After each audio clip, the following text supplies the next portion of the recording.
Hey YouTube, Gameslayer here. Before I get to the second half of my theory about Animal Crossing, I figured I should probably get around to actually reviewing something. Kind of the main focus of this channel, really. The game I've been playing recently is called Star Trader RPG. There is an elite version of the game, but I'm going to be focusing on the free version as my focus is on finding and reviewing games for the gamer with an empty wallet. This game was really tough to rate for me because my enjoyment of the game went sort of like a roller coaster made out of lollipops and fiberglass. At first, I knew basically nothing beyond a brief and wholly insufficient tutorial and was left to fend for myself. In this game, your goal is firstly to survive, and second to, I suppose, earn a profit. There is no real ending to the game, so it's sort of a self-challenge and achievement hunting sort of game. You fly around space, doing essentially whatever you feel like. You can take contracts at different planets to earn rep with one of the factions, buy cargo to trade on other planets, pillage other ships and sell their cargo, explore uncharted planets for rare items, or all of the above. After getting to a rough start, I found a help guide in the menu with a large encyclopedia describing how the game actually works. This was where my roller coaster hit its first high point. Suddenly, I actually knew what I was doing, and was able to start off with the new captain right. I made a pirate, and planned to pillage Independence and other pirates in order to work on building a bit of a positive rep with all the factions, so I would mostly be left alone. All was going pretty well until one time I stopped by my planet to sell off some cargo and buy fuel. While doing this, I saw a little alert flash on the screen for the briefest instant. The first time, I didn't know what it was. When I got to buying the fuel, I finally caught enough of what it said to realize that I'd violated some other faction's trade embargo.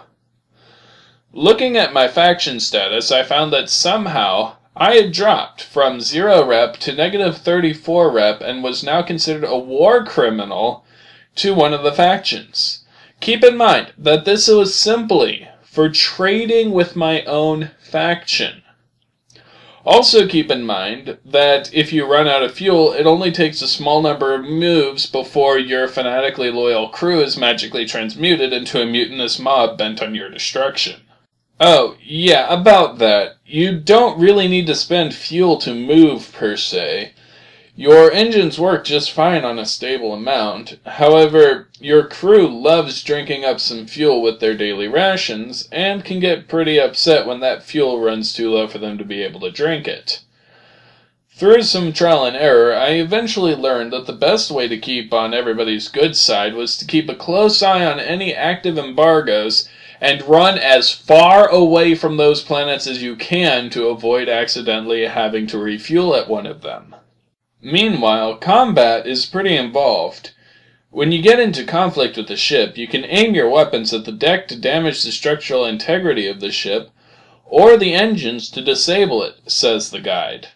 I suppose this is something for the epic version because both the deck and engine combat commands are grayed out. What you do get is a choice between moving closer, moving further away, firing your torpedoes, or firing your guns. A lot of combat comes down to sheer numbers. If your stats are higher, you'll probably be able to win with mid-range using your guns. On the other hand, if your stats are the same or slightly lower, you will probably want to launch torpedoes to take an early advantage. Either way, once the enemy ship is significantly damaged, you can board the ship to defeat it. Since you can't target the engine directly, boarding is the only way to reliably defeat the ship without destroying its cargo and crew. Ultimately, this is a complex game with a lot of unexplained features that have to be solved through old-fashioned trial and error.